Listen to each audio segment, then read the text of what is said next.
Frères et sœurs, la phrase qui a retenu mon attention ce dimanche, c'est tout simplement, je dirais celle-ci: Jésus est-il celui qui doit venir ou devons-nous en attendre un autre?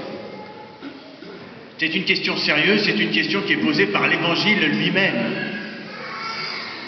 Et on voit bien que beaucoup de gens ont cherché quelqu'un d'autre que Jésus, qui ne suivent plus Jésus aujourd'hui.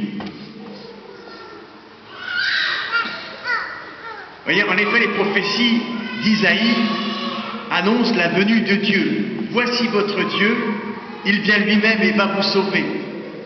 Alors Jésus arrive, il y a 2000 ans, les chrétiens disent que c'est Dieu qui vient nous sauver. Mais en fait, qu'est-ce qui a changé?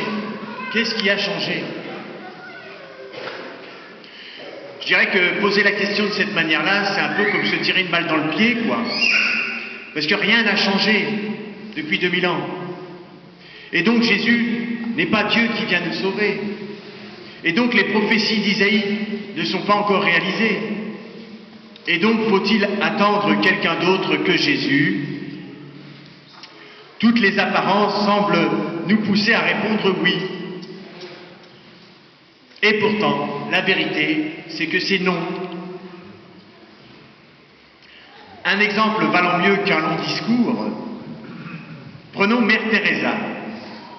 Elle vivait avec les plus pauvres des pauvres, et pourtant, elle avait toujours le sourire. Elle était donc sauvée.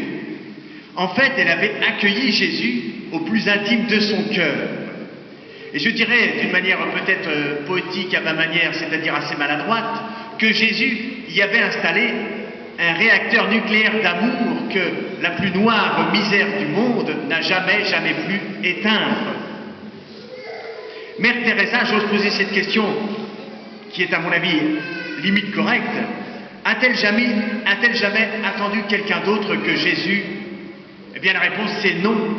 Elle dont ses sœurs disaient, ça fait 20 minutes qu'elle n'a pas parlé de Jésus, ça va pas tarder. Je crois, frères et sœurs, que la réponse est là. Voyez. Le monde souffre aujourd'hui autant qu'au temps de Jésus, autant qu'à l'époque du prophète Isaïe. Mais seulement, voilà, les prophéties d'Isaïe se sont bien réalisées. Dieu est descendu du ciel, je dirais comme des milliers de météorites, pour toucher le cœur des hommes. Et ceux qui l'ont reçu, il est écrit, il leur a donné de devenir enfants de Dieu. Vous voyez, c'est ce qui se passera au baptême pour Marin dans quelques minutes, pour les autres, Maya et les autres qui seront baptisés plus tard, et les plus grands qui seront baptisés encore aussi cette semaine-ci. Ils seront enfants de Dieu. Il n'est pas dit, vous serez habillés de façon raffinée et vous habiterez dans des palais. Non. Alors, frères et sœurs, attention, ne nous trompons pas. Je dirais ainsi,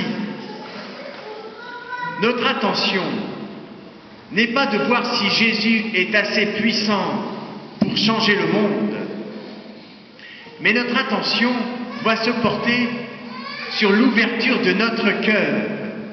Ouvrons notre cœur pour que Jésus puisse venir changer notre vie. Si nous nous trompons, bien sûr, nous sommes déçus par Jésus. Et beaucoup rejettent Jésus parce qu'il ne change pas le monde. Il ne change pas les événements, les catastrophes, les maladies, comme eux voudraient. Alors ils l'accusent, et Jésus est pour eux une occasion de chute. Mais si nous prenons le temps de l'accueillir, par le baptême encore une fois, si nous prenons le temps de l'accueillir, ça veut dire par la prière, ni plus ni moins, ni autre chose, mais peut-être aussi en se donnant aux autres, et ça c'est Mère Teresa qui le disait. Alors peu à peu, il nous fait entrer dans le royaume des cieux.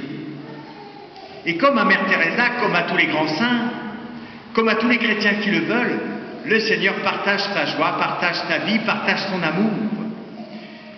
Et je dois citer la première phrase de l'encyclique du pape François. La joie de l'Évangile remplit le cœur et la vie entière de ceux qui rencontrent Jésus. Ceux qui se laissent sauver par lui sont libérés du péché, de la tristesse, du vide intérieur, de l'isolement. avec Jésus-Christ, la joie naît et renaît toujours.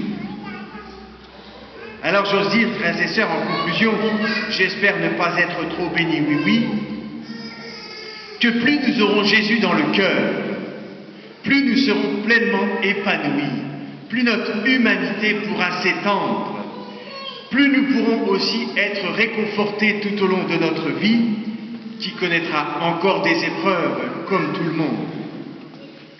Frères et sœurs, que ces 2 dernières semaines de l'Avent soient pour chacun de nous une occasion pour faire effort, pour ouvrir notre cœur à Dieu. Tel est le mystère de l'Avent. Amen.